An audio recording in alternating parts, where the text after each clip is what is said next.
I tell you that kid was good, eh? He's good, but it's not all him. I mean, I've been feeling it lately, Raj. The other...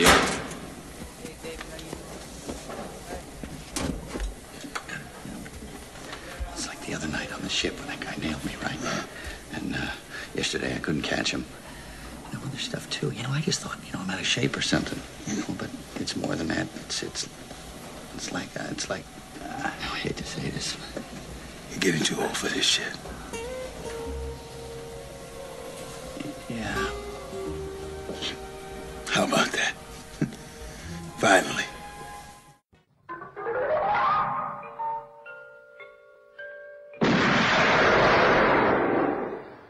Do you expect me to talk?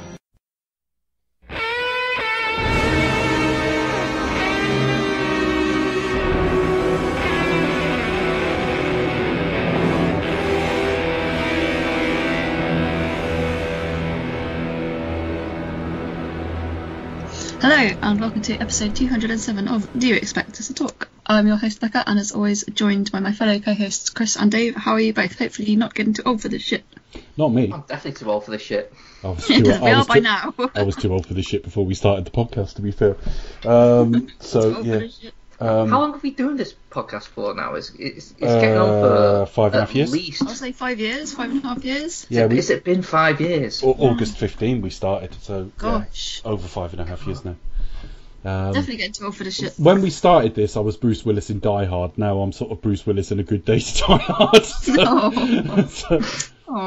So yeah. Oh dear, what does that make me and Chris? Oh dear. Well, I don't know. Puberty kicked in somewhere around year 3 for you two. You're both a bit younger than me. So, there you go. And just think, we've started this podcast in the run up to a new Bond film, and that's how long it's been. Yeah, by this one comes out, it's going to be. Still waiting for a new Bond film. I know. We were just like, and at the end we were like, we'll be covering the next Bond film, and it's like that actually was gambling on longevity for this show, which we didn't realise at the time. We thought, well, with this few series we want to do, we're bound to get 2 or 3 years out of it. Thankfully, I think we have got so many series still left to do. We've been planning them over the last few days and putting together intros and teasers, and we've been going through a few things tonight and arrangements for the next major series we're going to do, so I think we've still got a fair bit of juice left in the tank, hopefully. And we've got all the westerns, so that should see us to whenever No Time to Die comes out. So yeah, it'll probably hopefully take us till the sort of poles reverse and east is west or something. Actually, all the westerns is actually it's a short Leone series. It's going to be basically 5 films, but we'll come to that. We've got other things first. We'll give more details at the end of this show. So Becca, what are we covering tonight? So tonight we are covering Lethal Weapon 4, starring Mel Gibson, Danny Glover, Joe Pesci, same people as last time, Rene Russo, Jet Li, Chris Rock, Darlene Love and Tracy Wolff, with original music by Michael Cohen, Eric Clapton, Dave Sanborn, and scripts by Alfred Gough, Miles Miller, Channing Gibson, Jonathan Lemkin, directed by Richard Donner, and released in 1998, which was a lot later than when I thought this film came out. I thought it was more mid-90s. I didn't realise it was late 90s. So, very cool. No, I saw this at the cinema and I was living in Liverpool at the time, so I could sort of place the era it was in. I think your perception of time does change over time, in that this is, 6 years after the previous one? And we've just been sat talking about 6 years between Bond films. And whilst that's been too long and it's been frustrating and everything else, it hasn't been that long. Spectre was within fairly recent memory, whereas I think partly the fact that this is even more comedic, but also he has foregone the mullet this time. This feels like a different era. Well, I was wondering why the mullet didn't look right last time. I got a feeling it probably was a wig in the third film. So this feels like the sort of continuations like we get in TV shows now, where they come back a generation later. I don't know what you guys think in terms of the feeling for it. That's definitely what it felt like when I saw this at the cinema, and also this was the first Lethal Weapon I saw, and it definitely felt like a significant length of time. So it was 98? Yeah. And the last one, what was it? Was that 91 or 92? 92. So 6 years, so which is a sizable gap. I mean, maybe not today's standards, you know, given them no time to die, but... And also Marvel... We've had COVID in the way, haven't we? Well, We've had coronavirus. Yeah, but not only that, we've got Marvel, where sequels to the individual characters can be a long way apart because they've got so much to do. In the interim, Doctor Strange is going to come out next year, like I think Marvel's kind of set a new precedent though, because I think obviously where we over the years we have been used to seeing series like a couple of years apart, for example, across various franchises. But with Marvel, I think they really have set the new benchmark where we've had like 10 years of a new film every year, or at least every other year, as standard. And only now, obviously, due to the current situation, that's starting to kind of slow down a little bit. And I think they've kind of just changed the landscape, arguably. Well, the brand is bigger than the characters. That's why. Oh, yeah, sure. Because, with that, even though you had, maybe 3 years for someone that's had a solo film, you wouldn't, you still see him pop up, or as Dave said, it's the entire overarching story is the whole thing, the Infinity Stones, and this character pops up in there, and what's happening here. You don't have to rush out a Thor film to cash in. They're continually cashing in. I mean, literally 2 hours before we came on to record tonight, I watched the second instalment of Falcon and the Winter Soldier. And that started in itself 2 weeks after WandaVision ended. So I've had, as a time of recording, 11 episodes of Marvel in the last 3 months. So it's not... with that background, it's less of an irritation that we've yet to have the second sort of Doctor Strange or whatever. Yeah, because it's like Marvel Cinematic Universe, and it's that is the selling point. It's not necessarily the individual characters, because you could Iron Man, for example, you could that's done now. But then again, they've got other characters to fall back on. It's not necessarily about the individual characters arc; it's about the whole story arc. That being said, though, I do, my instinct is telling me now that that's probably going to start deteriorating. I don't think it. I think it's probably reached its peak now, and I think we're going to see the decline. Nothing stays at its peak slow forever. Or how fast that happens, I don't know, but I do think in that, especially with Endgame, there's definitely a sense of finality about it, and I think especially as we get into the things with the multiverse, and I think we're just gonna lose most audiences as they move on.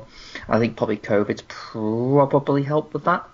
Yeah, it's had an impact. Because people have, I suspect, and we'll find this out when cinemas reopen at some point. Hopefully May, but we'll see. We'll actually find out whether people are ready to go back yet or not. I mean, I'm not entirely sure. Well, Black Widow has been pushed back to July at the time of recording, and is now going to debut in cinemas and on Disney Plus as a premium offering in the same way as Mulan did. So they were immediately flushing their headline box office, not necessarily their profits, but certainly their headline box office. I mean, we were talking about show notes for this episode just before we hit record, and it's just occurred to me to just Chris to just sort of snip out the timestamps of when he started and finished talking then for potentially the worst dating piece of dialogue he's ever delivered, because when Marvel's still massive in 5 years' time, it's not gonna date that well. I said it was a feeling. I didn't say it was a. I mean, look, you shouldn't really sort of take to bank anyone's predictions, no matter how. No, and I think we're very much in unprecedented times, and nobody, even like a Star Wars, nobody has put out this degree of content this quickly. Marvel, in film wise, this summer will sort of match Bond in sort of 13 years, and it could have been quicker than that, apart from COVID. They've matched Bond's 60-year output in 13. So predicting what's going to happen to that. Yeah.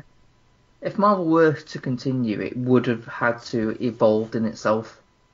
But then, you also got, when things are moving more streaming services, there's probably less incentive to chase that blockbuster thing. So you could even argue that whether something is popular or not doesn't really matter that much, because as long as they're still getting subscribers, it's self-sustaining anyway. That subscribers is for. It's just it'll just be content, thrown at your screen. And certainly, I'm heartened by their early TV offerings. The first, well, I mean, I've written about WandaVision, but in terms of Falcon and the Winter Soldier, the first episode was certainly very much sort of set up, which is not a criticism in and of itself, but as a self-contained offering, the person I was watching it with went off to do something else like 40 minutes through, and it was like not severe boredom, but it was like I have something else to do, and I was like, I'll just let this play through because nothing's really happening. But the second episode tonight is very promising indeed, so we'll just have to see with that. But getting back to the point of this particular film, that this is not something self-sustaining at this point. It's 6 years later in an era where sequels didn't take 6 years. After sort of 6 years, I mean, you think Batman Begins came back 8 years after Batman and Robin, and it just felt like a completely new era, both in style but also in time. Part of that was things like 9/11 and so on. But 6 years later, yeah, this feels like a reprise. It doesn't feel like a continuation in the normal way. And them looking different and a bit older really does sort of aid that impression. yeah, because we're only like 6 years on, so it's not that great a deal when even when Free, when Mel's rocking the mullet and is like getting on all the action thing, is less of a lethal weapon in quotation marks. Is even less so now, but at least you got the age thing going on here. This one's definitely more leaning on towards the comedy. You definitely sort of feel, even like the way it looks, it felt very much like like a TV special. Oh, I agree. This is a TV film really for me. And funnily enough, I looked at the cinematographer tonight, and he's got a pretty decent record, to say the least, in terms of the quality of films. But I could read you like 3 or 4 off it that when you watch them just look like TV films. I mean, he did The Verdict, the Paul Newman film from the early 80s. Very courtroom, that lends itself to feeling a bit TV anyway. He did Terms of Endearment. That's the sort of film that for all its qualities could appear on the Hallmark Channel or something. He did The Morning After, which is a really good film, but again, it feels like a TV film. Family Business, the Sean Connery film. Twins, he did Species, Jade, The Mirror Has Two Faces, Dante's Peak with Brosnan. 13 Days, really great film, but could totally have been made for television. And I like sort of HBO kind of thing. Yeah, I was gonna say more like that kind of of HBO prestige style. TV, but yeah, TV. And as a director, he did some bright shite, really. He did Street Fighter and Legend of Doom Jungle. and Exit Wounds, and yeah. But not knocking his career, he's on some Oscar-winning films there, and a lot of good quality. But and I've been nitpicky in what I've picked out there, because he also did Speed, which I would say was pretty. I was going to say, how cinematic. could you miss out Speed? Because I was making a point and that didn't suit my point. I know, I'm joking. But don't worry. US Marshals, I saw US Marshals, which is a sort of quasi-sequel to The Fugitive. But again, it feels like a TV film. It's the sort of thing that you could make with Tommy Lee Jones's character, but not Tommy Lee Jones, and put it on TV. He did Falling Down as well. I think the only thing with Speed is you also have Jan de Bont, which is also a cinematographer as well.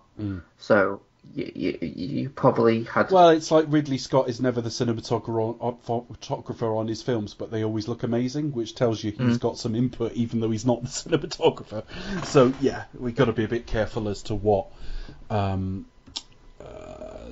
sort of conclusions we draw. The screenwriter Channing Gibson, I looked him up because I've never heard the name, and again, lots of TV. He wrote for a lot of LA Law, which was a Stephen Bochco production. Stephen Bochco, I suspect now, because he has passed away, he'll be best remembered for NYPD Blue, and he was a writer for that as well. Then he went on and did Murder One with Daniel Benzali.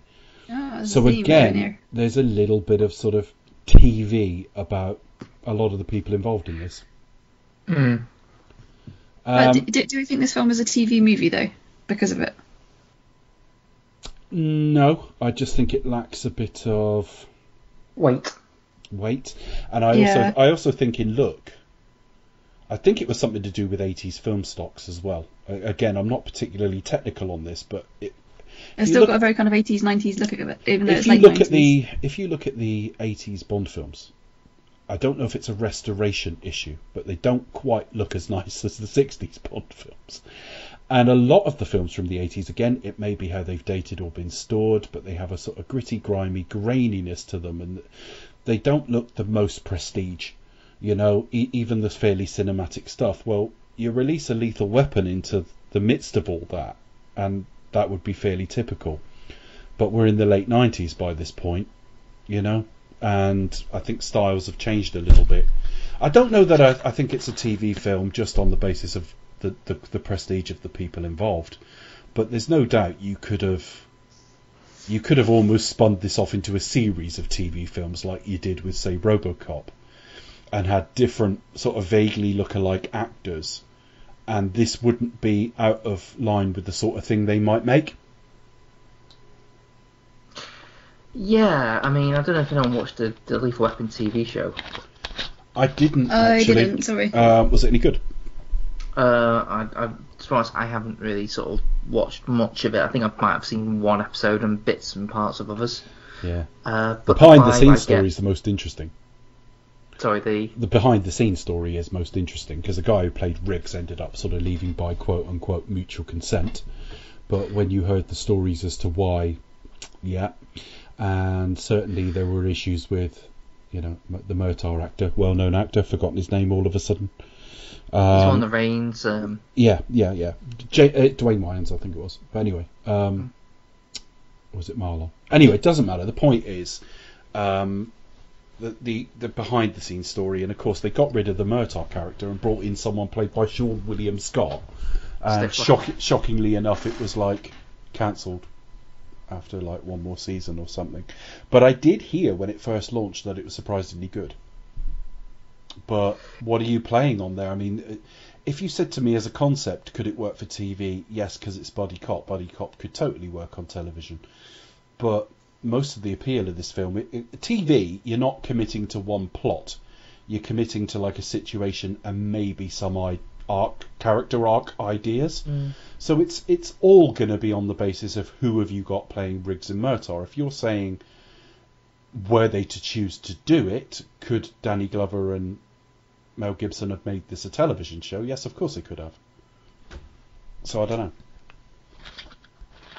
Yeah, I think my impression with the TV show is just I think they cast Murtaugh a tad too young. I mean, I actually don't know how young. Well, it's actually more about perception, because Murtaugh in the films was probably younger than Wayans in the TV show, but it's how you come across.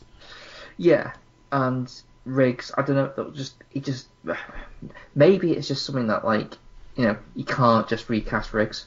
You know, Mel Gibson is that character, so it's hard to kind of have something new. But it was definitely more about a light-hearted the other buddy problem, cop. The other problem that I perceived really. with it, and again, stressing, not seen it, but the red flag to me when you show me the concept is everything Chris just said, right at the top of the list, above what I'm about to say. But I think the world has kind of lost its appetite for 22 and 24 episode seasons. I think that's too much now. And if I wanted to catch up with Lethal Weapon now, and it lasted for 3 or 4 seasons, for example, then I'm in for, like, you know, 70 to 100 episodes, and that's just too fucking much, to be honest. Now, I think cutting it down and having a bit more of recognisable arcs through a series, you can go too far that way as well. Star Trek has been ruined at the altar of these sort of overarching season arcs. You've still got to have episodes that stand alone. The best way I've seen it done in this sort of longer format was the first season of NYPD Blue.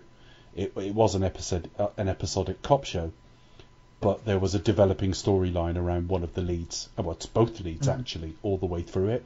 And with both of them, it sort of played out completely in the second season, but very early in the second season. So you've got like 26 episodes or something of all one thing, but you can sit and watch a single episode.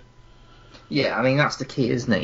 You have like the overarching sort of see, like, season storyline, but they're all contained in like individual episodes.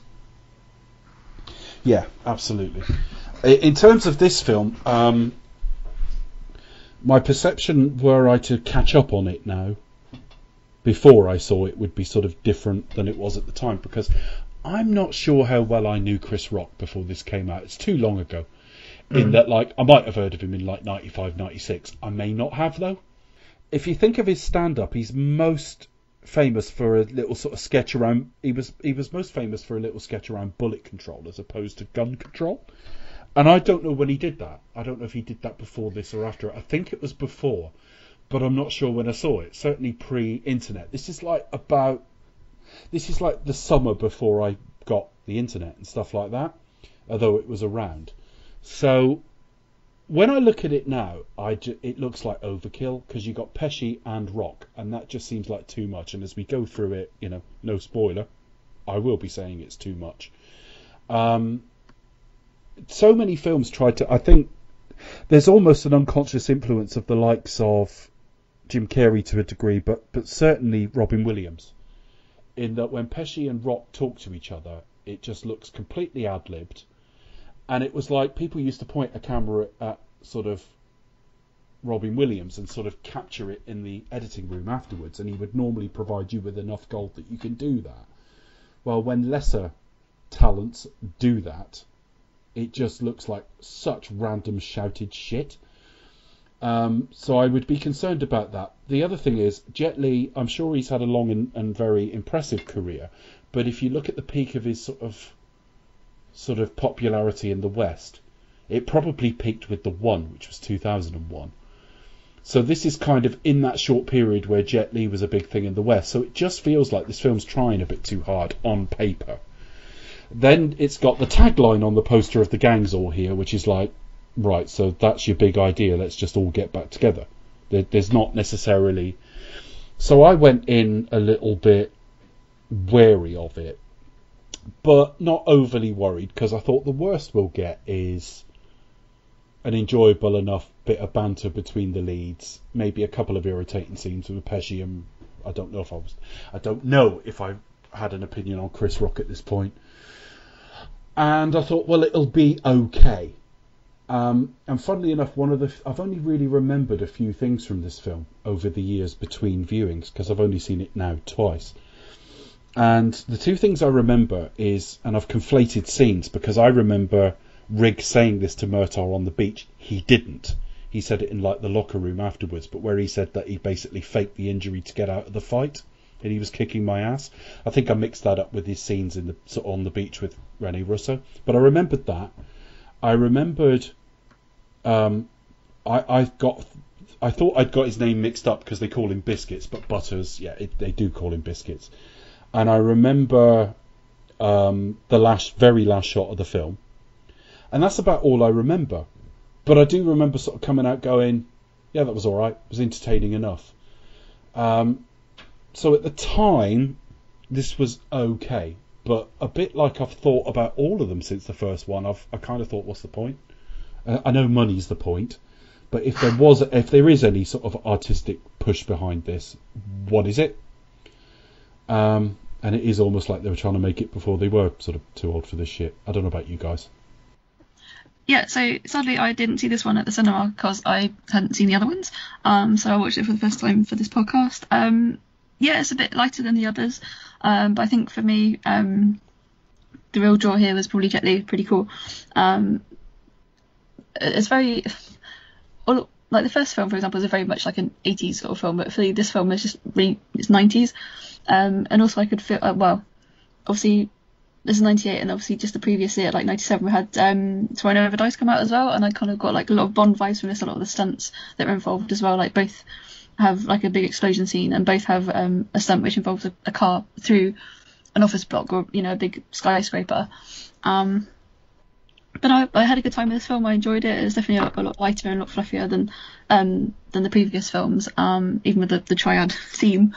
But some of the action scenes really well choreographed and really good set pieces. So I still had a good time, even though, as you say, it is a bit lighter than the previous film. So, and yes, they are definitely getting too old for this shit. Well, I mean, I think it's the mullet. I mean, in terms of my actual first thoughts on the film, in terms of my viewing this time, I really worried about it because we had to delay recording for a couple of days, and I'm only talking a couple of days. I saw this about 3 days ago, and by like a day and a half later, I'm thinking, am I going to remember this? Because it just didn't stick, and I had sort of mental timestamps in my head that I've sort of forgotten, but I remember that like nothing really gets going for about 45 minutes, and we're not really into the proper plot for an hour, and the film's only like 2 hours, but you can see how, because they're wasting the first sort of 45 minutes of the film. I just found it really oddly paced. I just thought you brought Jet Li in it. He's not in it very much at all. You've got Chris Rock and Joe Pesci, and although they're different screen presences, they're there to do sort of the same thing. And apart from one line, there's one line of Chris Rock's I did remember. The line where he says, you know, and if you can't afford a lawyer, we're going to get you the dumbest fucking... You know, dumbest lawyer there is. That I remembered, and that was funny. But you've got effectively two different comic reliefs, neither of which are particularly... I mean, I don't dislike Chris Rock. When I've seen him, his stand-up, I mean, his last stand-up special on Netflix was incredibly brave and open as well, about mistakes he's made in his life. I think he's a really good quality stand-up, and I think there's one or two films that have captured him not too badly. Strangely enough, the one that got slaughtered, the one he did with Anthony Hopkins. But that wasn't so bad. But he's another like Richard Pryor, where cinema hasn't really captured him properly, and they kind of point a camera at him a bit like they do a Robin Williams and hope for gold. And I think it just massively unsettles and fucks this film up. The only funny thing about Chris Rock in this film, apart from the line, is Murtaugh's reaction to him. So I was a little bit bored by this, let's be honest. The best scene in the film is the opening scene in the film. And the rest of it, I couldn't give a shit about, really. Now, the very last scene of the film, which we'll get to, obviously when we get there, but there is a slightly cheesy note the film leaves on. I actually kind of like that as a goodbye, because these characters and people have built up a certain amount of goodwill. But it's all a bit tired, it's all a bit lazy. There's something about throwing Jet Li and Chris Rock in that feels a bit flavour of the week. And I have to say, whilst I found it completely unoffensive in 1998, I didn't enjoy it at all this time. What about you, Chris?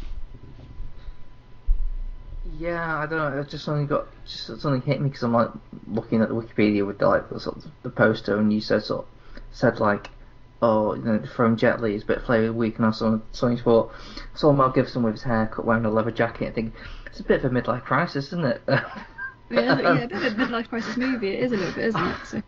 I mean, to be honest, it's not like, you know, they go around pretending to be, you know, young and still and whatnot, but so it's just a thought that came into my head. Riggs and Murtaugh, go club.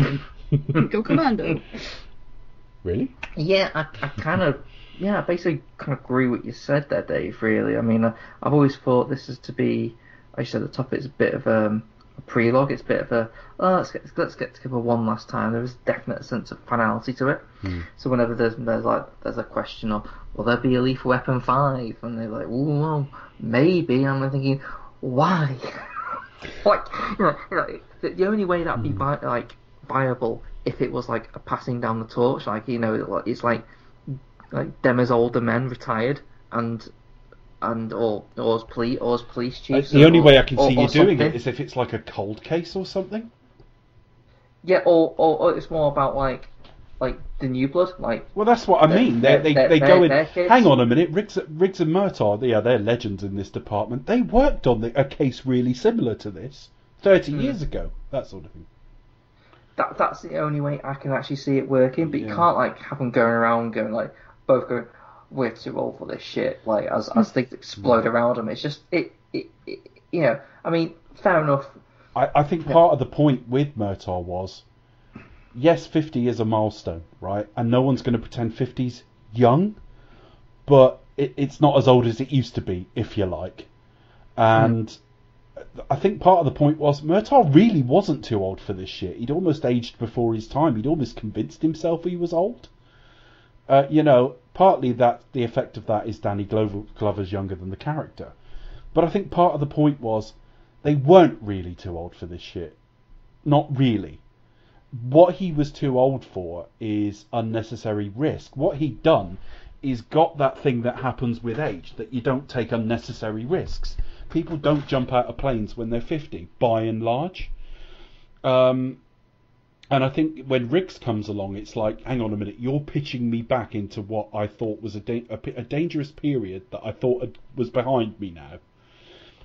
If you have them coming back when the characters are sort of 60s, 70s, maybe even 80s, then them saying I'm too old for this shit is not going to work, is it? Because, well, yeah, of course you are.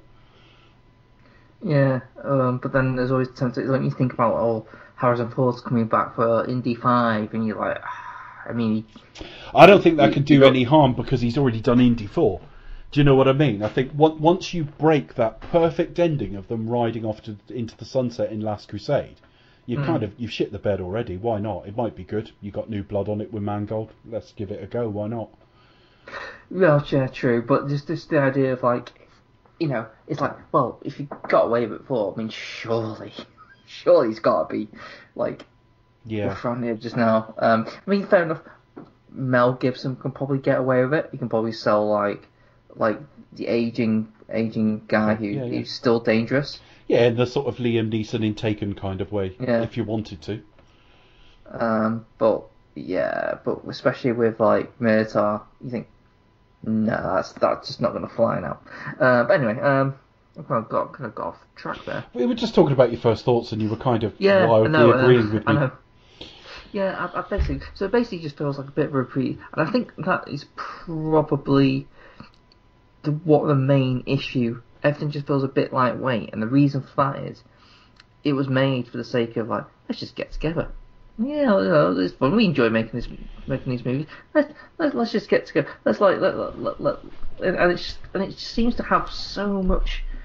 I mean, like, you'll see my show notes before. Like, it's like you got this. You got like, Murtaugh's not only is like you got a side plot of like Murtaugh like rumours of him like sort of on the take, which doesn't really go anywhere. That's just like a side thing that just doesn't really. It's a setup for an embarrassing one-liner. It's a setup for this film's equivalent of him watching like a condom advert with his daughter.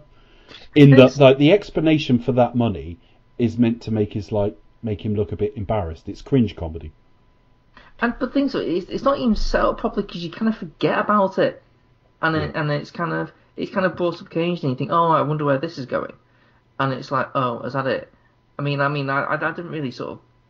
And why is it in films whenever you've got a character who might be on the take, but they're a good guy really, so it must be unlikely, they're splashing a cash around like it's water? It's like that's Murtaugh's a bit brighter than that, surely. Like, it kind of like you kind of lost me when you kind of you think back to the second movie. I mean, we didn't talk about this when we read the second movie, but there's a bit where he picks up like some money, and he's just like sort of, wow, like what more than I can just put all my kids through college, like literally just like, and Riggs kind of says, why don't you take it? And at first you think like he's being like sort of dead, like kind of almost like judgmental, like making a point, and he's like, yeah, I kind of see it, and Riggs like, no, fucking do it. Yeah. Do something good with it. Fuck it. It could have played on that a little bit. Like, at no point did we think, well, yeah, he must be stealing money. Yeah. And the joke's not worth it anyway. I think I would add that. So on top of that, you got like, and also him, like sort of all the comedy stick of like of his family, like of like not telling that. Oh, by the way, your daughter's married, which I thought.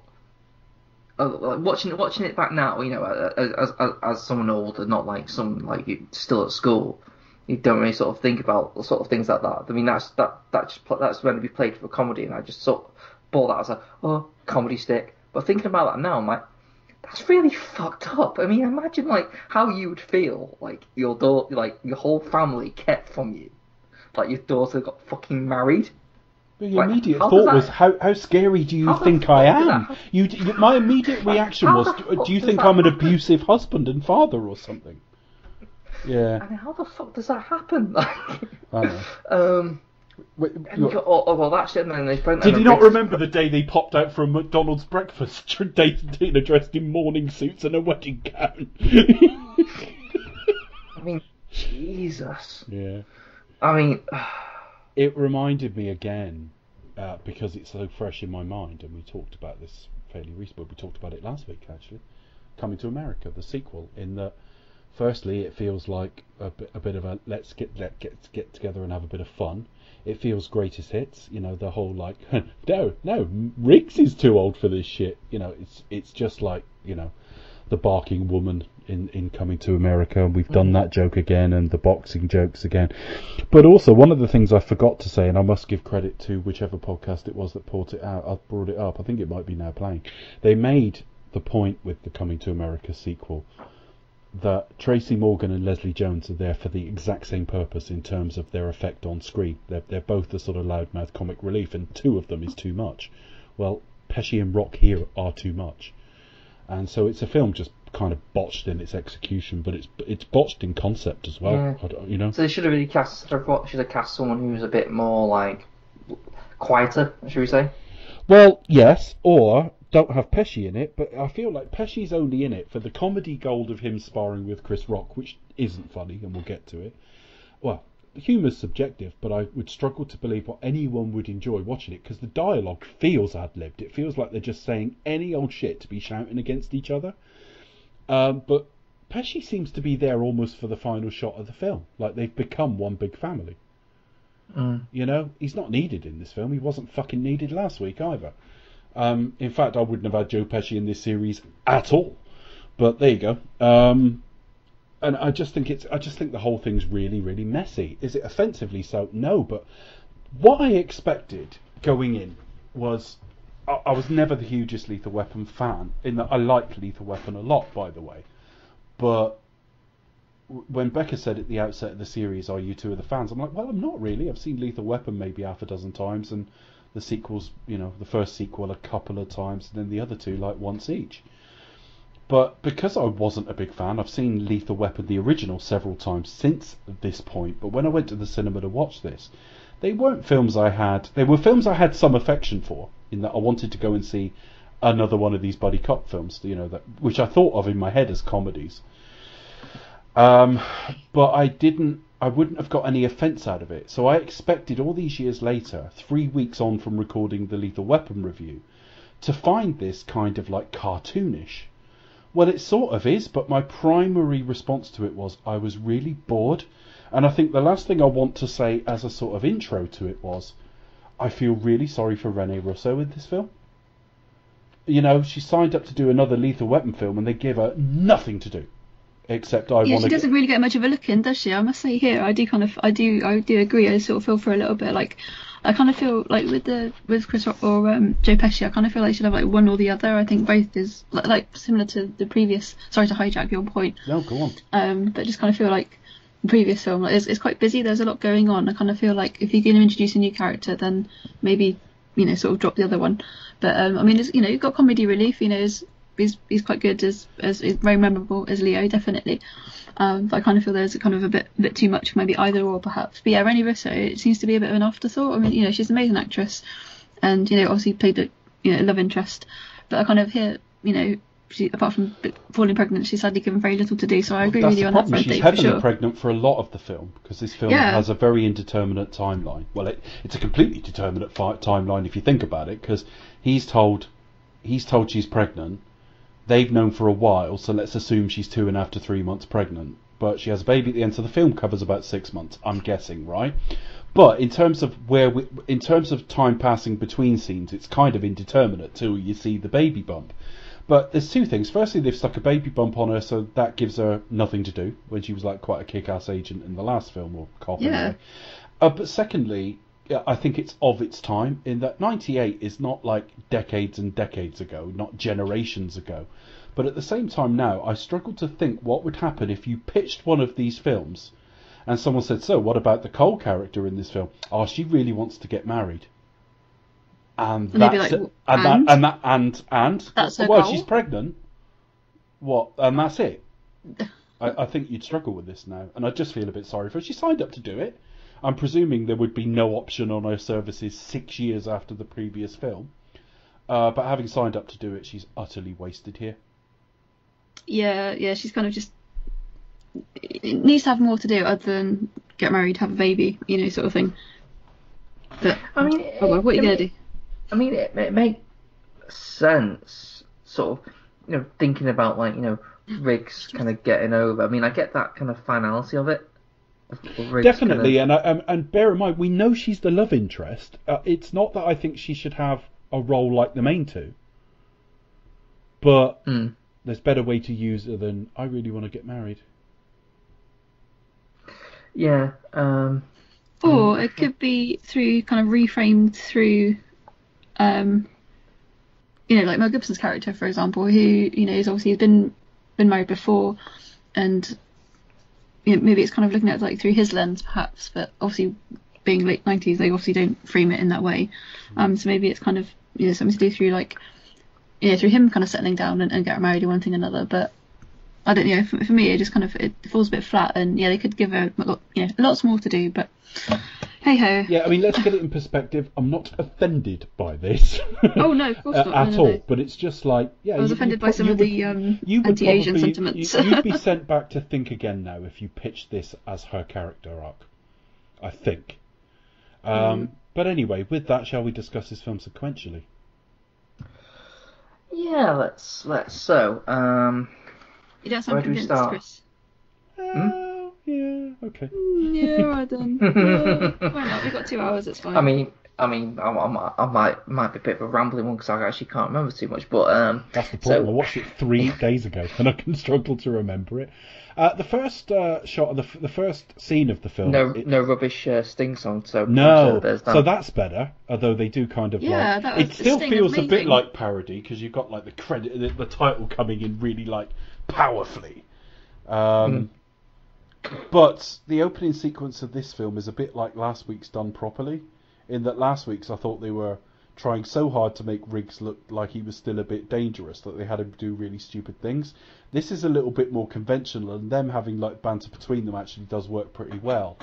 Yeah. Don't you? Yeah, definitely. You can definitely see like they have chemistry together still. And they're not pretending this bit of the story is important. It's some nutcase doing something really crazy.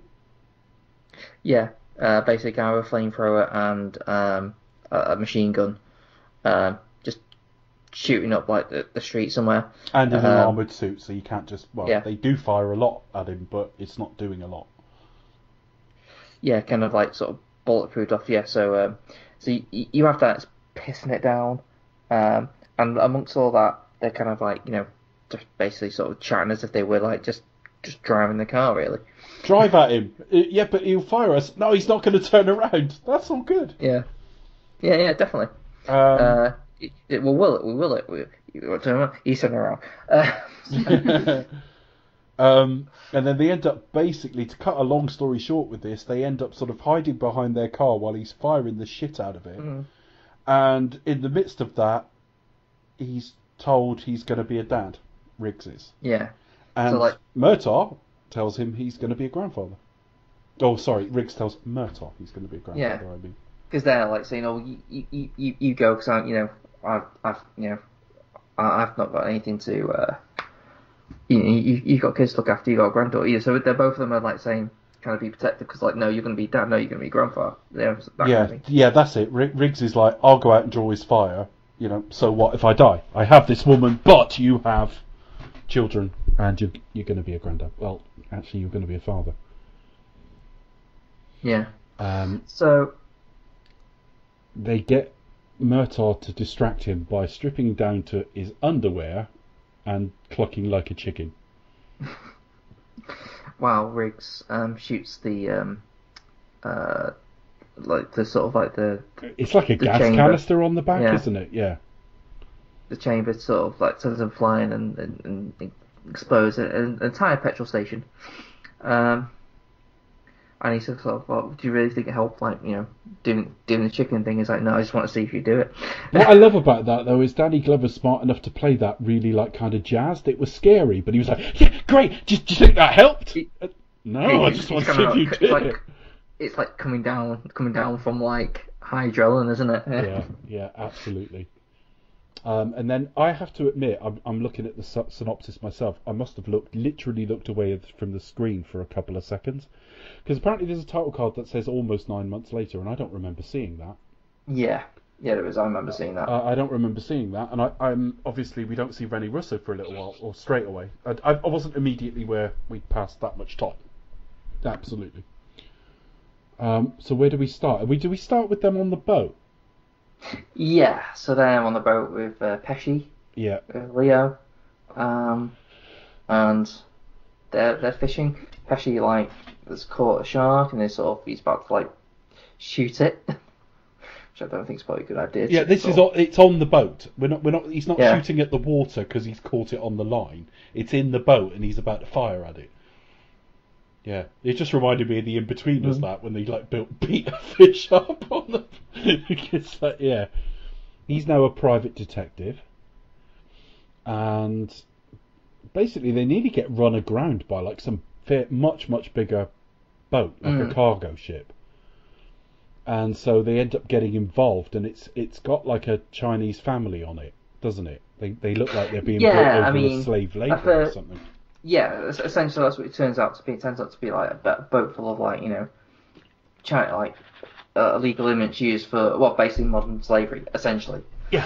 Kind of like sort of told to sort of enticed out like, oh, come to America, we'll sort you out, but basically sort of like you'll just be working for them for fuck all. So there's a bit of actually. Riggs has got a laser point on his gun, because midlife and that. It's the cool thing to do. He was expecting fishing to be quite hardcore that night. Yeah, but that's one of his new things. He's got like a laser sight on his Beretta, which is It's a midlife crisis, yeah.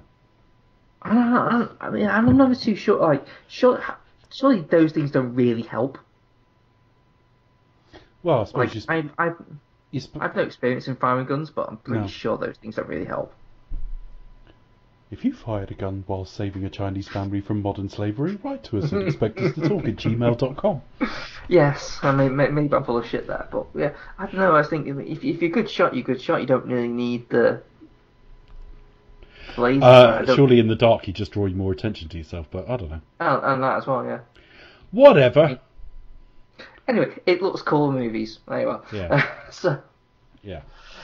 What else do we say? Yeah, so basically there's a big bit of a shootout. Boat sinks. One of the guys gets away, which they clock, but they don't manage to catch.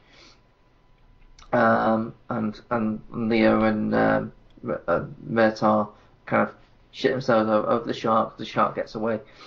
And yeah, so obviously they're getting debriefed by what's happening, and the illegal alien's going to be sent back home. This is the problem with this film in a nutshell, actually, because think of the tone of this scene. It's all over the place.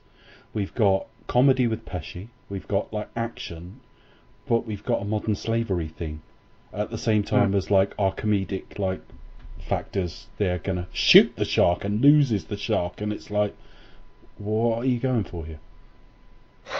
Well, yeah, because you obviously got like Murtaugh, who probably takes things a bit to heart, especially with the slavery angle. So he finds like a family hidden in like one of the boats, what do you call it? It was like a life raft, wasn't it? Yeah, life raft. Yeah, sorry, that's what I was looking for. Yeah. Hide in there, so we don't know what happens there. So the next morning we see Riggs coming back from what probably been that night. Yeah. Probably looks like he's eating chips or fries if you're in the States. Yeah. Probably had a burger and fries. Coming home to Rene Russo, a very pregnant Rene Russo, who's like making breakfast.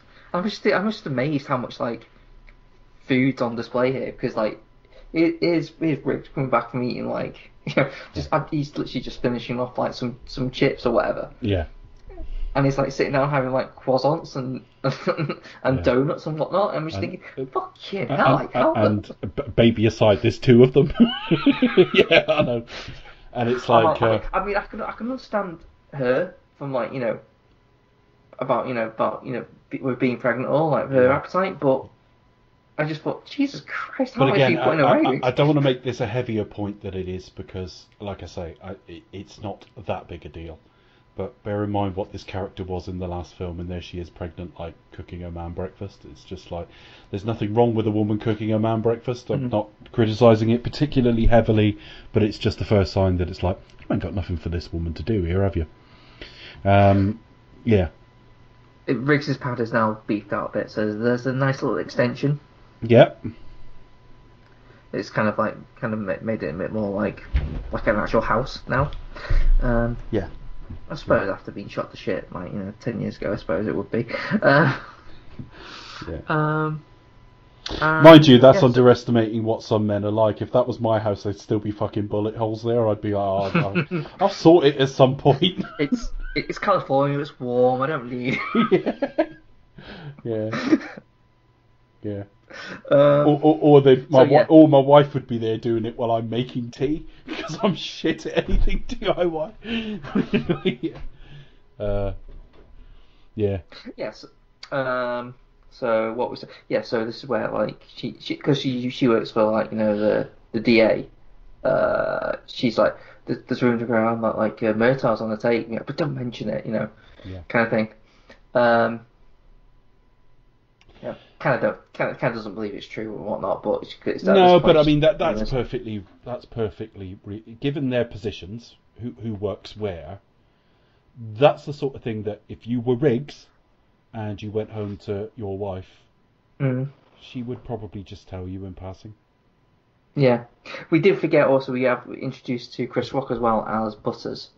Yeah. Before now, like this is like after like the big old thing with the boat.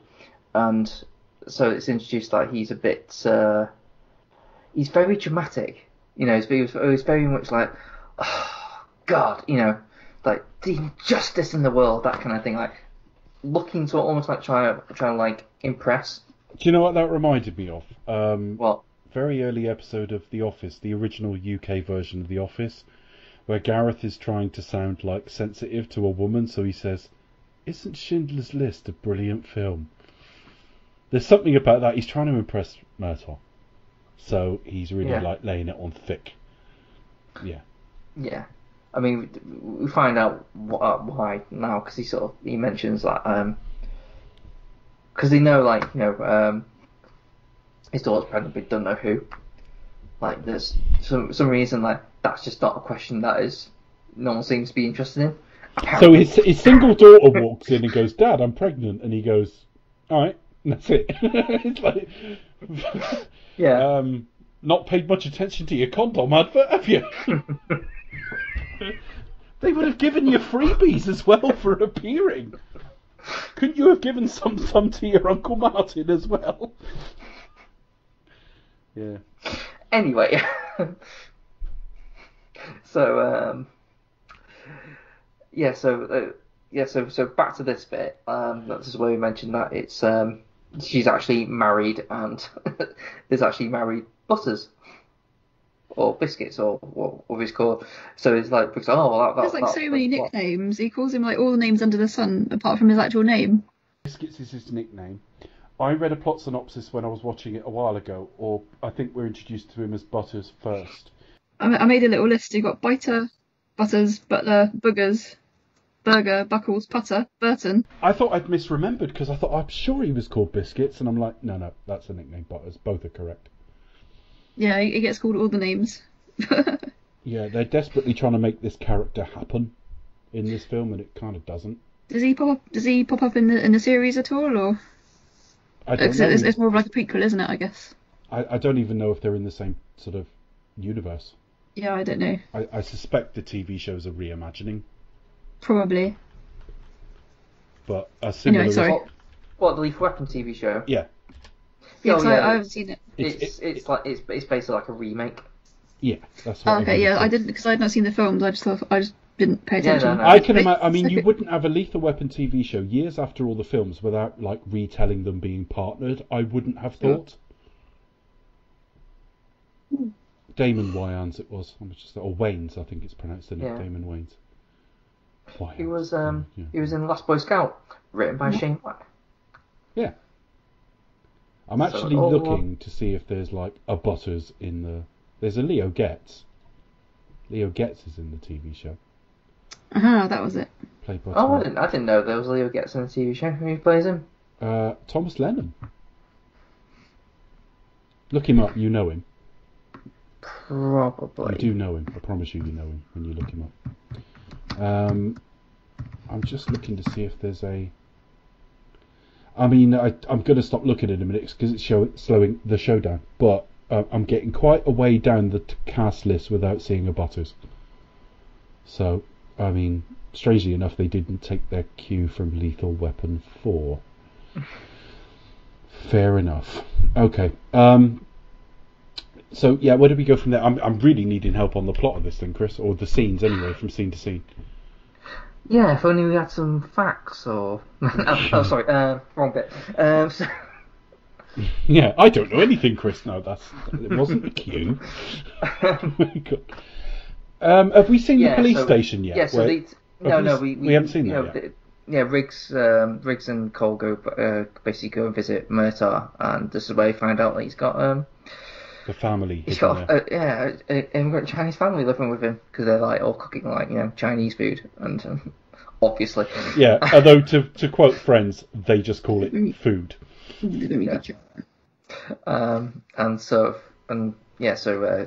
Rene Russo is like all into like the cooking. She's craving it.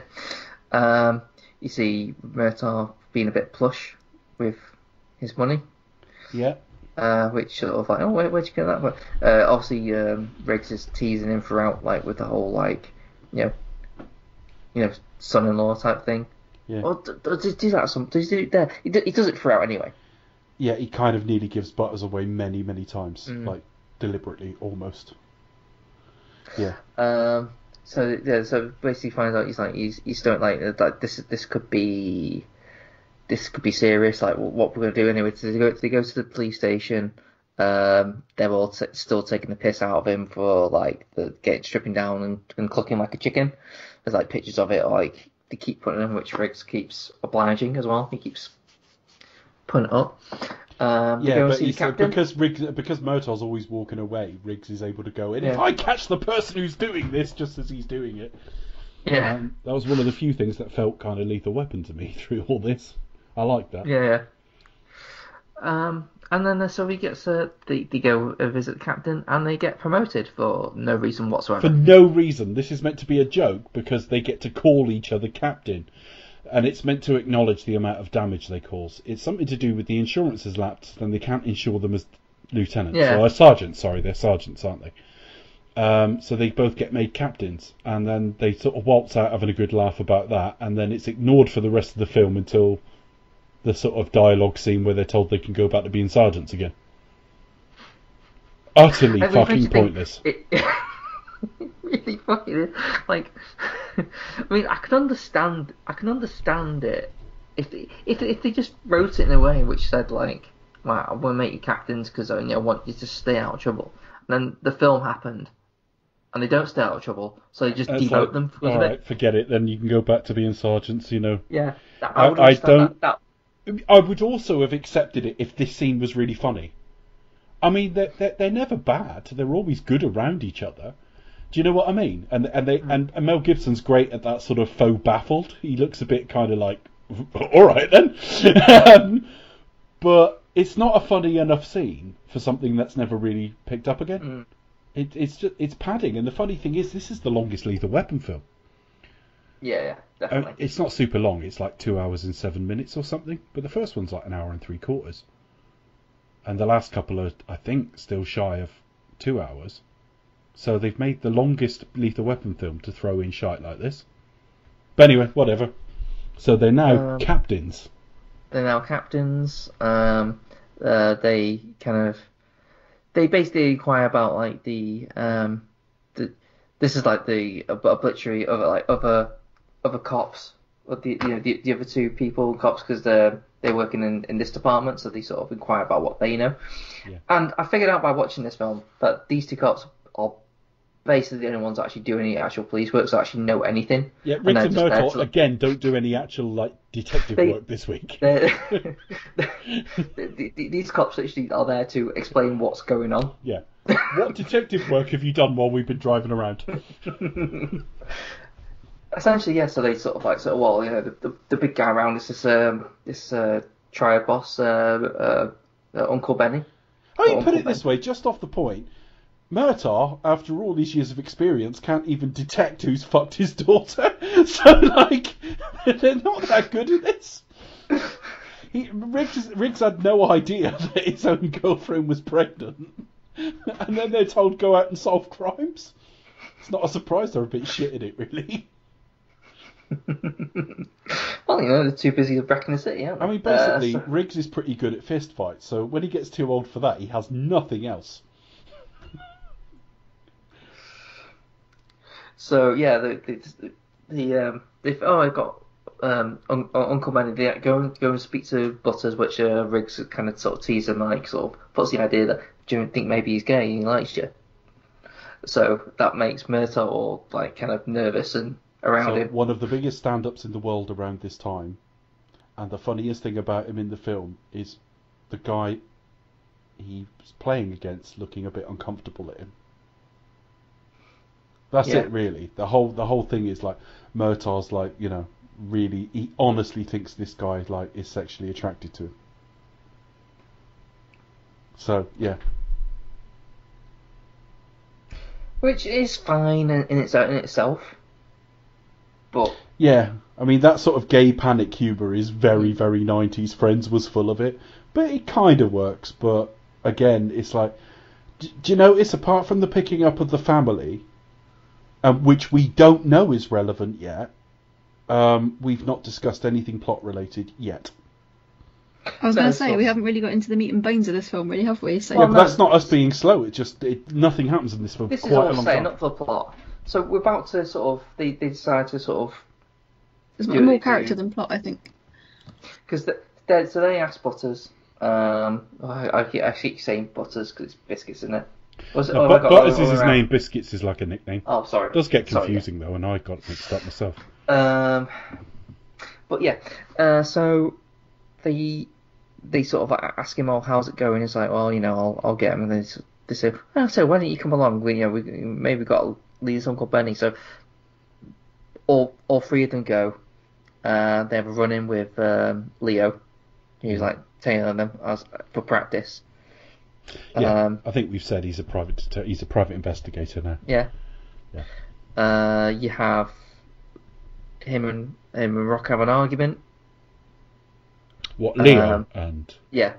That's in the office, isn't it? No, this is like in the car because he parks like. Sorry, I'm thinking of later. But the scene I keep referring to, where them playing against each other, is two of the same thing, and it doesn't work. Is by like Riggs' desk later. Yeah. Well, it's basically Chris Rock's skit. Yeah. For about 2 minutes. Yeah, but it's meant to be like observational comedy, and none of what he's observing is that amusing.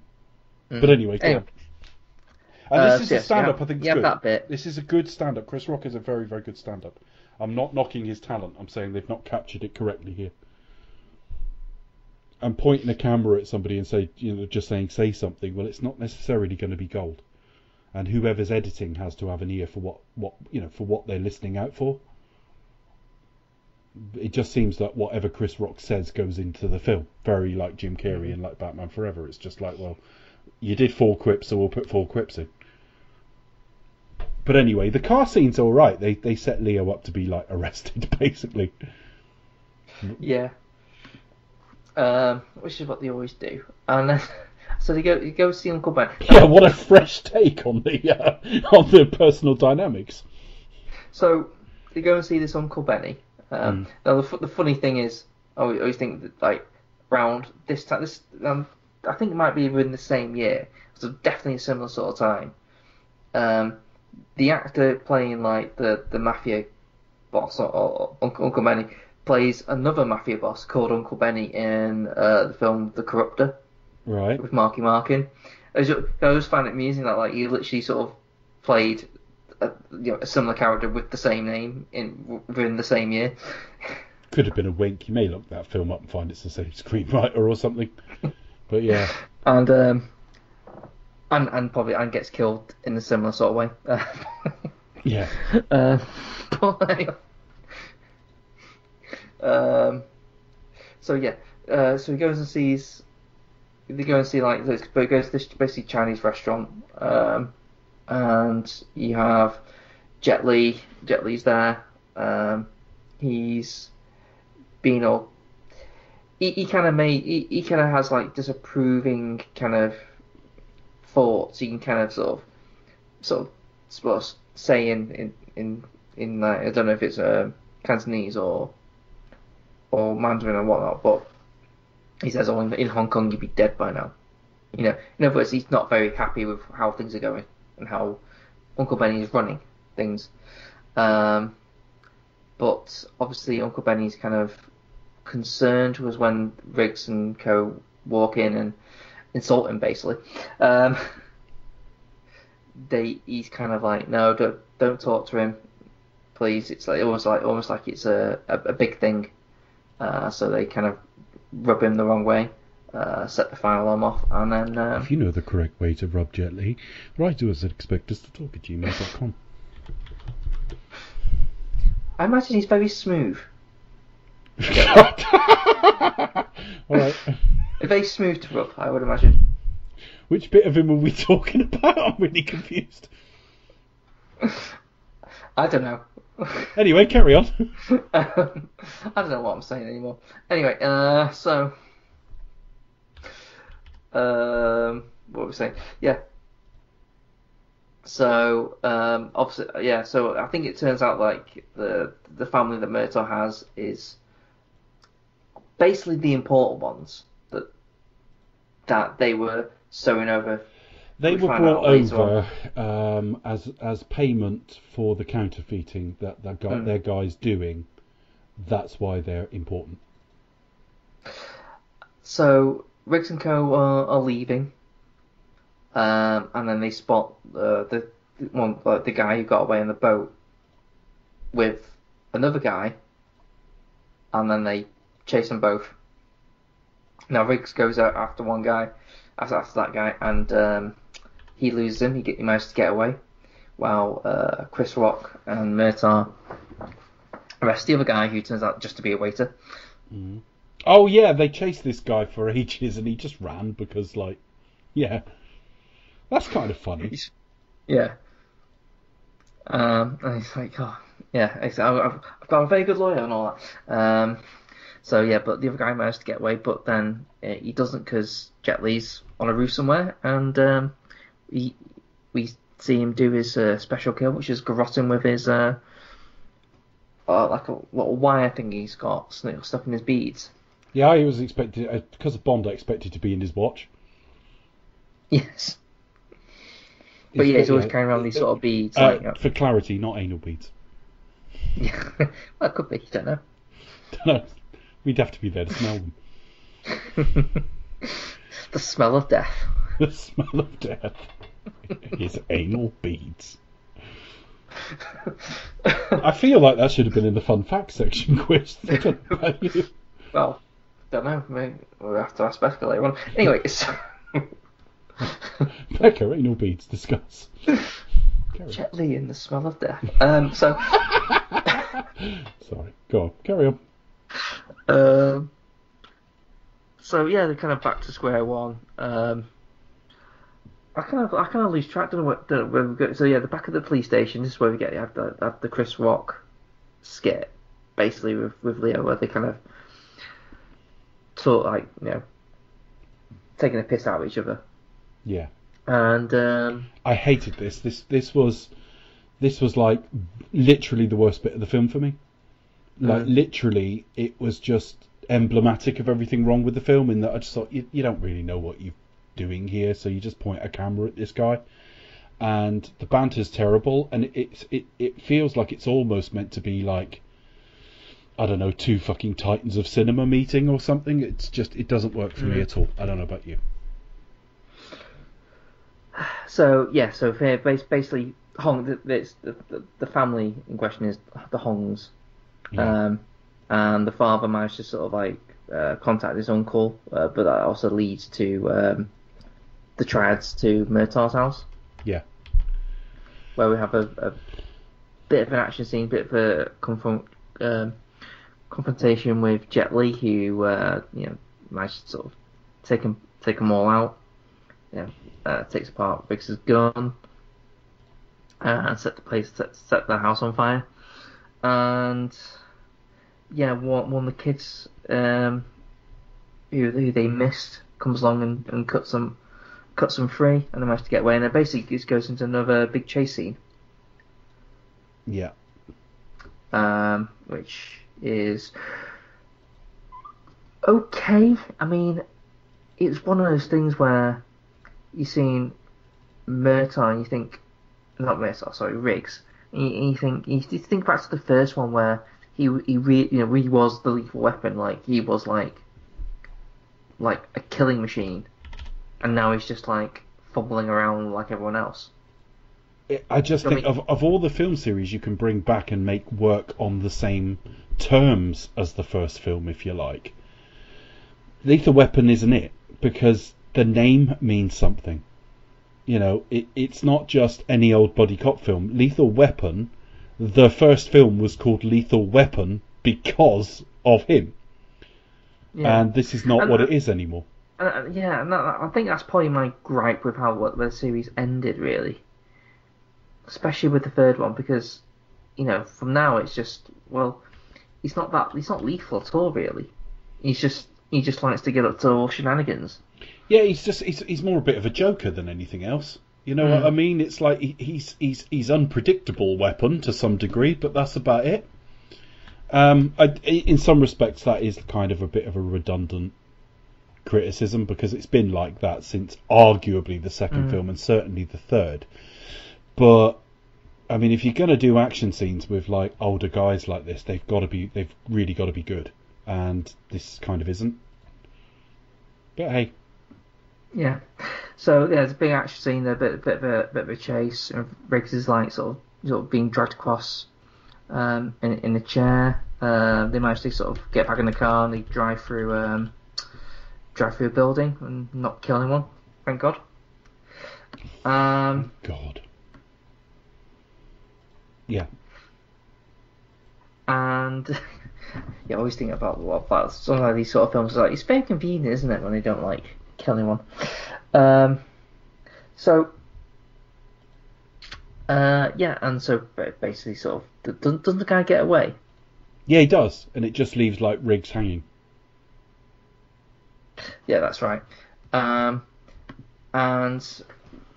between now and then we have Riggs sort of admitting that he's too old for this shit, because in the locker room after sort of dislocated my arm.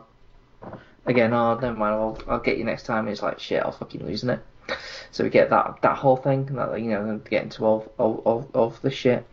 We kind of find out what the bad guys actually are doing. So basically, Jet Li's brothers in this sort of group called the Forefathers. Yeah. And they're trying to get counterfeit money to basically buy them back out from a corrupt Chinese general, essentially. Yeah, he's trying to buy. He's basically trying to buy out. He's trying to buy out these 4 triad leaders, basically, isn't he? Yeah. And it's just not worth the build-up, if we're honest. But there you go. Yeah, so they get and potentially sort of buy him out in America, and then they can basically sort of run a crime ring in America, essentially. That's the general idea. I would say that the plots have not been the strongest bits of these films, really, have they? No. Any of them. So the rest of the Hongs, they're with the bad guys now. They bring in the father who meets his uncle.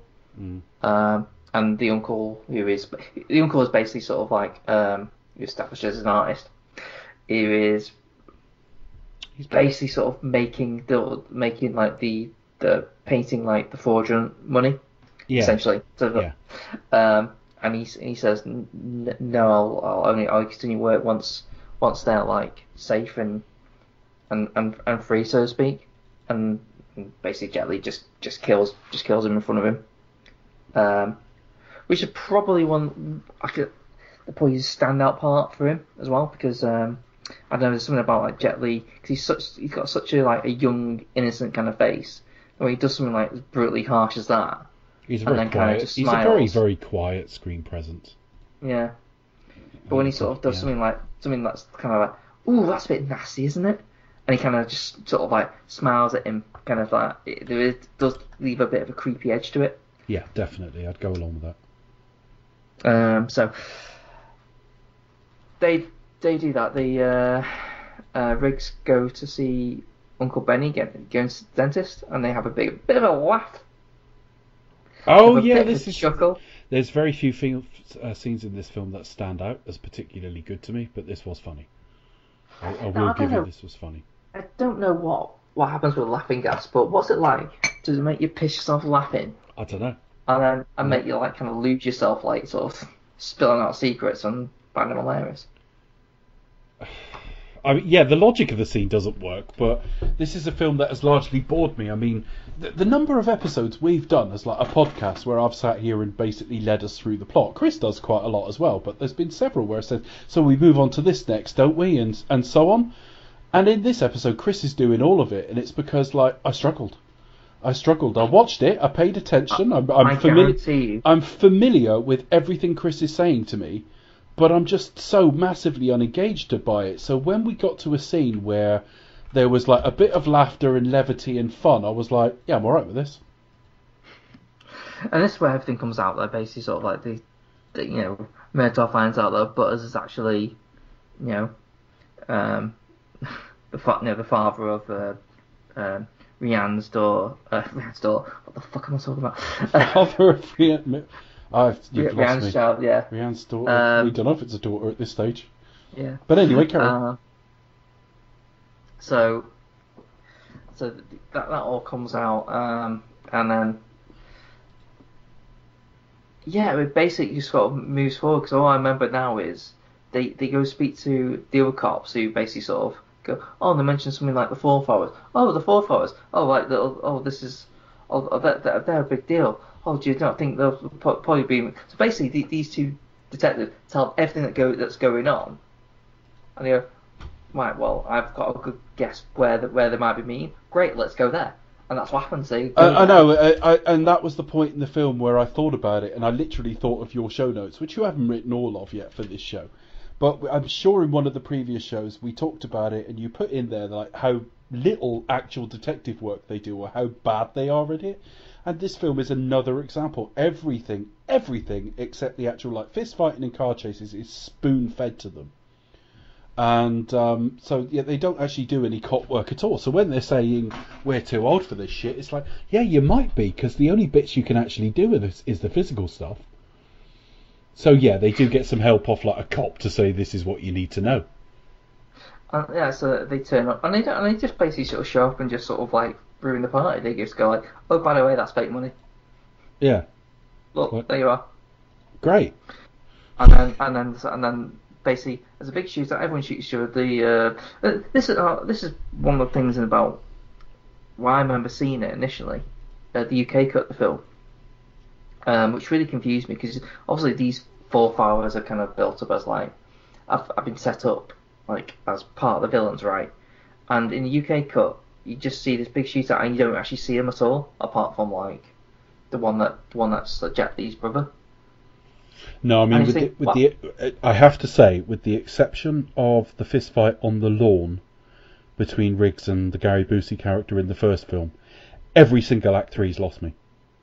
of all of this series, and there's so much about it I've enjoyed, but I'm ready to like switch it off by now. I'm not hating it, but I'm just like, I don't really care that much. This is all right. You've got another 15, 20 minutes. And do you know what the worst thing is? I do remember now when I first saw it and had a reasonable time with it, and I certainly thought about it this time. I remember thinking, let's get to the end of the film where both babies are magically born at the same time in the same hospital. Because I thought that's where this is going, isn't it? It's got to be. So the big issue, the general, or the point I was making, it does cut out the UK version. Actually, cut out the bit where Joe actually sort of shoots them like right at the bat. Oh, you're right, yeah. Which always confused me initially at first. I thought, what the fuck happened to them? You never actually see them. Like, what?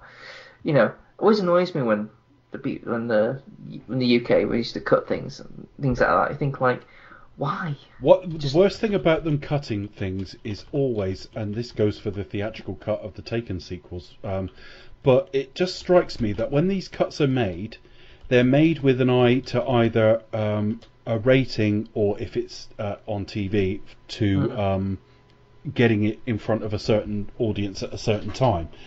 And they don't give a shit about logic or how well language changes work. So you will get things like in Taken, whichever one it was, 3, I think, where one of the bad guys seems to die just by sitting down. He doesn't. He's speared on something. And they think, well, we'll just call each other melon farmers and muddy funsters and no one's going to mind. And it's like, if you're going to butcher these things, I think it's inherently disrespectful in the first place, but needs must, and there are business needs, and you want to show these things on airlines and things like that. At least butcher them with a little bit more respect. I mean, I can understand it if it's like a movie you're watching on like in a plane, because you're not really expecting like the best. You kind of something just it's like let's take the time. Pass the time. You're doing a good enough job to get us films that are really recent. I mean, they do on airlines, decent airlines play films that are sometimes still in cinemas, or at least not very long out of them. Certainly, and though this is going to date badly because the release window is closing, but certainly it would be in the window between cinema release and home release. That obviously is going to change. So I was kind of grateful for what I was given. And like, I understand that you can't have kids sit there and switch on whatever they feel like because dad's fallen asleep. You know what I mean? So I understand it, but it's frustrating when it affects the logic of a film. And that Taken example is one I've come back to again and again, because I saw it in the cinema and I was like, I don't understand how he's died there. And of course, I saw the harder cut and I was like, oh right, yeah, okay. Yeah, and it's to get a 12A as well. It's little shits like it's shit like that. You think, why? Well, you weren't going to do Avengers money. I think Liam Neeson is aimed at sort of. It's kind of the aging action fan anyway. A 12-year-old's desperate to go and watch Taken. I don't know. I imagine like 42-year-olds and 52-year-olds are going to watch Taken. But anyway. Well, yeah. I mean, like Logan and Deadpool have kind of proved that kind of wrong as well, so I think it does depend to a degree. Would Logan have done more money at a PG-13? We'll never know. But the question is, did it need to? Did it need to, exactly? Cut you off a little bit. It's like, well, I mean, fine, if you're 12, you might not get a chance to see it, but at cinema. But let's cut to the chase. What else do we want to say about this bag of shite before we finish recapping it? It's not that. It's not that bad. It's not one of the cinematic crimes we've covered, but again, no. This is kind of like, I wouldn't say it's Rocky 4. This is Rocky 3 compared to Rocky. Yeah, and I quite like Rocky 3. And I'm on record with my views on that film, but yeah, it is. I don't know. I think Rocky 3 is quite high praise. I would probably. Yeah, but as much as Rocky 4 has a massive cult following, it's 90 minutes of montages. This at least tries to have a fucking plot, I don't know. Maybe it is high praise. Given that I'm not as harsh on Rocky 5, I would say it's more Rocky 5. But then I know my that's not like the opinion of the masses. It's Rocky 5 if you liked it as much as you like Rocky 4, the average listener. All right, fair enough. The point is, it's a big drop, and the point is, the least I expected to feel watching this was boredom. I expected to think, oh, this is a bit thin, or this is a bit of an insult to the first one, or knowing there are two essentially comedic characters in it, this is a bit in your face. But they take so long to get to the plot. They have a tiny bit of plot. They've got a load of things that go down blind alleys, like, you know, him on the take. That's just never going to be a thing. Is Rife effectively writes what, erotica, porn, basically? So what? And then we've got a load of action, which is just about okay. And then we're into the sort of cheesy finale. So basically we have like a fight which is pretty decent with Jet Li. It ends in a satisfactory way. And yeah, you're thinking like, well, the film's going to wrap up now. And then you got another 20 minutes, which after this viewing, I was thinking, why didn't you do this before? Like, surely this is something you do before the climax. Yeah. I mean, because not much is like, you know, the kids being born now would make more sense if you got more to live for. Yeah, but they want to finish on. They want to finish on the freeze frame, the family photo. I know.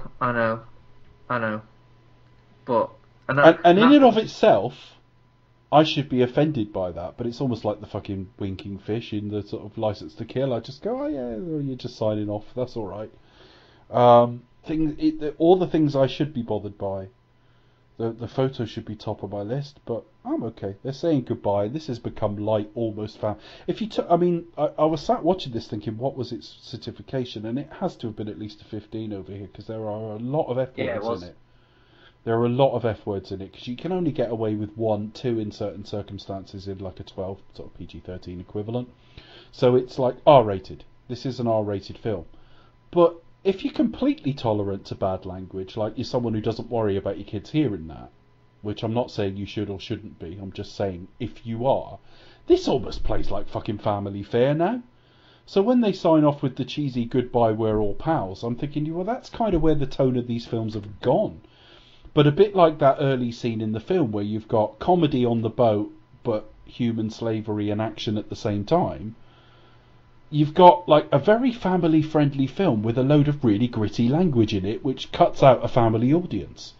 So I'm just baffled as to what this film is going for. Is it a family-friendly sort of victory lap, or is it like, no, we've still got some balls about us? I don't know. It's kind of. I think at this point it just wants to. I think it kind of knows the things it's kind of known for and just goes for it. So it's like, well, you know, people like the Riggs and Murtaugh banter, check. It's known for having a bit of, you know, R-rated language. All right, check. Crazy action scenes. Well, we don't want them too gritty. We kind of like, you know, our audience seem to respond to the more comedy edges. So let's go for a bit of a lighter tone. Check. Do you know what I mean? I think it's more along the lines of that. That's how it's gone. And I think it's just kind of. But it's a bit like when they saved the cat in the third film. I joked about, is this focus grouped? And I think this film is focus grouped. Well, it's just kind of made for them, really. I don't think it's really made for, you know, like fans of the original film. I mean, I think they've kind of made fans, they've gone along, and people like that, and I think they've kind of maybe made it for themselves. And for all of what I've said, I don't begrudge them this. I don't begrudge fans of this film. It's all right, you know, and they all finished in quite a nice place. And if you just took Riggs's arc and forgot about how we got there and whether the character is still suitable for these types of films, or forget all of that. Remember where he was in 1987, sat on the sofa with a gun in his mouth, thinking he'll never love again, can't get over his wife. In this film, he's able to go to the grave and say, I love her. And he's able to like start a family, and he's still got that wider family of Murtaugh. Where they've actually ended up is actually very nice. I just think that the 2-hour film that precedes it's a little bit boring. I just found the last bit a bit too schmaltzy as well. It was just a bit too like, you know, I never do like this type of thing. No, I don't. Can you like, imagine a Die Hard film finishing with John McClane smiling at the camera? Well, yeah, quite. I mean, like, I never liked like the schmaltzy love note to when franchises do this, when they write like a schmaltzy love letter to itself. Yeah. I was like, thank you to the. I was like, no, just fuck off with that just shit. Just do please. the film. Yeah. But I wouldn't. I would. There's always a snobby bit to all of us, and I'm sure there are things where, as much as I respect people's opinions, and I've really worked on that in the last sort of 10 years of my life, and I'm pretty good at it now, that like what you like, that's fine. But there are still inevitably things where people say they like something or dislike something, and you kind of sneer at them. Might be behind sort of a smile, but this isn't one of them. In that, yeah, I agree with you, Chris, this isn't my taste either. But people who are really invested in this series, in these characters, if they liked the sign-off where they just got the happy ever after ending, I'm kind of like, yeah, all right, if you enjoyed it. Yeah. You know, they tried to get a scene in with Leo where Leo's explaining it's like a family to him too. And that's actually not a badly written scene because he's kind of explaining it really awkwardly, as you would expect him to be. You know, he's not one to sit and talk about his feelings. Yeah. So it's not all bad. He's not an auteur, is he? No, I kind of, you know, when Riggs realises he's getting too old for it, yes, it's on the nose, but like that's a character point. I get it. Riggs going and talking to his wife's grave, they could have made that really schmaltzy. I think they played that okay. I think the family feel of all of them is still good fun. I think the opening scene of the film's really funny. There are things about this I really like. There's a way that Rene Russo and Mel Gibson are around each other that's not exactly... They're not exactly like burning the screen with chemistry, but they have like an easy way around each other I quite like. Plenty about this film to like, but for me, Chris Rock and Joe Pesci are too much of a similar thing. The plot takes too long to get going. The plot's difficult, you know, not that interesting anyway. None of the plots have been that interesting, to be honest. It's always been about character. And I just kept looking at the time and thinking, we've only just got to that, and we've only just got to that, and then, but hang on, we're in the final act really quickly. So it's a very strange piece of work. It's not an offensive piece of work, but yeah, this was the series that gave us Lethal Weapon, and what they've given us here. Maybe Die Hard 4 is closer to the mark, I don't know. It's definitely a long way past its peak. Definitely. So, Chris, give us your final thoughts. Final thoughts. So, I sound like I've been completely down on this film, so I'm going to bring it back a little bit. I mean, it's not like I did not enjoy my time with it. It is an easy watching film. The cast are likeable enough. They clearly still have chemistry. It's in its defence, it is like, it's like welcoming an old friend, that kind of thing. So I don't sort of dislike it as much as it might have sounded like it might. I think my just frustrations of it are a bit more louder, so to speak. But that's only because really, I think back, I like the first one so much. I kind of wish it kind of maintained some of the grittiness, some of the darkness, especially with the character. I think it just kind of it's let things slide. Oh, it didn't have to. And I think that's where I am with it. I mean, I'm not a fan of the schmaltzy ending. I'm not particularly. I think it is all over. It kind of tries to do so much with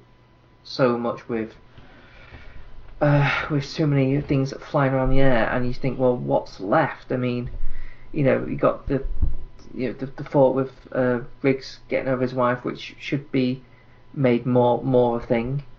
You got possibly the stuff with the Hong family, which I forgot to mention is kind of just made as a standalone thing. It's like the thing the outcome of the Hong family is just kind of made as like, oh, by the way, we all grant them asylum, they're all the rest of them are fine now. Great. We don't see that. We're just told that. It's just like, it's more. It should have been better handled, and I think it could have done with just ignoring less of the stupid stuff. I think maybe the whole thing with Murtaugh being a grandfather should have just been a thing that's just happened. Doesn't have to count away with Riggs. It should have been more about Murtaugh has a connection with the Hongs. That's his thing, and Riggs is trying to like move on with a new relationship. That's his thing. I should have just kept that. There's a way to do it. There is a way to do it. I think that the problem is, it's a series called Lethal Weapon, and we know that refers to Mel Gibson, and that's very, very difficult to do more than one entry with him as a lethal weapon. No one's going to last in the police force like 12, 15 years in the state he was in the first film. So there has to be some kind of character growth, and that character growth is inevitably going to be a softening, probably. Which is why when they came back a little bit softer, I was kind of all right. I think this film, I think it's a bit like last week, and I'm agreeing with you, Chris. We sound really down on it. It's really not that bad, but it's more the fact that because I didn't enjoy it hugely, I'm sat here picking at all the reasons why it's not a gritty Lethal Weapon series anymore. The fact is, if this had come back as a fairly comedic entry in the sort of tone it is, with Mel Gibson's character Riggs a lot softer as he is, but it had been very well written, really well paced, with a really great plot and all the character decisions in the right place, I think I'd be sat here and just taking it as it is. The fact is, the pacing's not that good, and some of the decisions as to who they've put in the film, but also what they want to focus on with each character, like the money, is just like, this is pointless. Why are you bothering making them captains? It was that in a script conference, and someone went, "Yeah, I'll put that in the script if you want." Did someone just think that would be a funny joke? Because it has absolutely nothing to do with the plot. Nothing. No. And that's just thing that me scratch my head. Like maybe it was like they just bounced around all these like different ideas. That's why I wonder if it's not a focus group, but certainly committee to death. In that, like, someone was like, "Well, they blow shit up, don't they?" And it's like, what if you'd expect them to be fired for that? Well, we can't fire them. Let's make them captains. That'll be funny. None of that's not coming from a place of like story at all. Yeah. And I'd forgive it if it was almost like a funny little skit, but it's not. You put Chris Rock in the film, who's a great talker. Watch his stand-up. I mean, he's the personality type with the sort of tone of voice that he'll irritate some people in the same way Jim Carrey irritates me. You could accept that he was objectively a pretty good stand-up and still not want to watch him.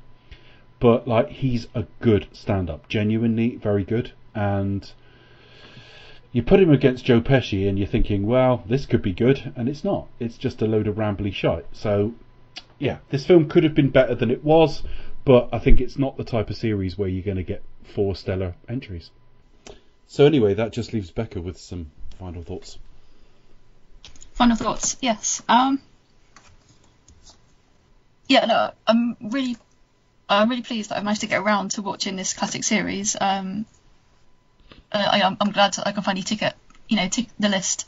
So it's a sort of series that looms large, like in film history. And as I said at the top at previous shows, it kind of casts a long shadow for like action movies, buddy cop genres. Kind of really forged the way forward for this genre. And we wouldn't have subsequent films following it. It's been hugely influential, not just for some buddy cop movies, but also action movies as well. I think I still prefer the first one, but the second one as well really stood out for me. Third one not so much, but here I think for this fourth one, I mean it focuses more on the comedy aspect, and I feel like Joe Pesci's character is still a bit shoehorned in, maybe doesn't kind of really need to be there, but it's still enjoyable. I had a good time watching it. I had a good time with it. I would watch it again. It's a classic series, and I'm really glad to have, as I say, take those off the list, and I'm glad to have seen them now. So I feel that my action genre knowledge has been definitely expanded from helping with you guys, and also through watching these movies. So I think I'd agree with you on that much. I think they sort of decline in a straight line. Yeah, they do kind of go down a bit. And I was expecting a little bit of a surprise. I thought all these years later, with it being a significant minority opinion, I might prefer the second one. Or because when I didn't enjoy the third very much, I thought maybe the fourth will surprise me because it's a few years later. My expectations will be different.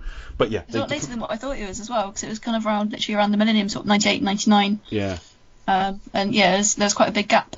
So I was quite surprised, taken aback by that. But you know, I definitely can understand what you're saying, Dave. I would kind of agree to a similar extent. But I mean, there are better series than this that decline. That being said, though, yeah.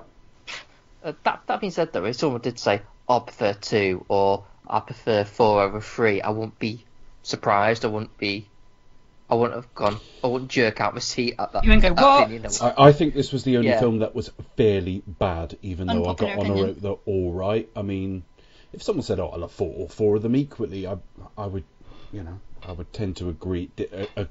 I agree that your opinion's your opinion, and if you came to the series with 4 and had a great time with it, no disagreement from me of your right to do that. I just think quality-wise, they don't really have any great reason for being after the first one. Is this one of those things? I think because it's all by the same director. If it was by say. Like we have with the Bond film, for example, like different writers, different directors. I mean, we've had a few different writers, but it's been Richard Donner all the way through. If they were like wildly different, or if you had like a different cast and crew each time or something, for example. But because it's kind of been this vaguely similar sort of creative team, shouldn't be that much disparity. Obviously, just changing with the times and attitudes throughout the 80s and 90s. Yeah. So that's it, Lethal Weapon done, something that's been sort of asked for quite a few years by quite a few people. So we hope we did it some sort of justice. Talking offline before this episode, we don't actually have any fun facts this week, do we, Becca? Unfortunately, no. I'm sorry about that. I do apologise. That's all right. So apologies. Well, I think the important thing is we're going... say this is Jet Li's first American film, and the first time he played a bad guy, so that's true, yes. That's a fun fact. I did have some Jet Li facts lined up. You could also say I wiped them by accident. Apologies. Yeah, that's why we haven't got any fun facts. But the other thing you could say is that we're moving on to a much more heavyweight, cineast's delight of a series, where you'll bring the real factage because those are, true cinema. Yes, that's right. We're doing Ingmar Bergman. No.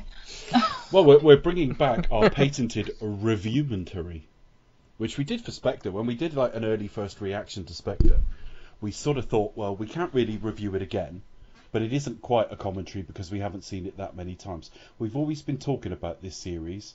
If we review on it, we're trying to be funny over an out-and-out comedy that is funny in the first place.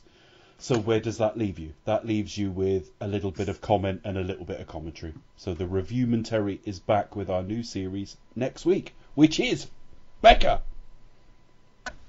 Do you expect us to talk? We're groovy, baby, as we return with Austin Powers, International Man of Mystery.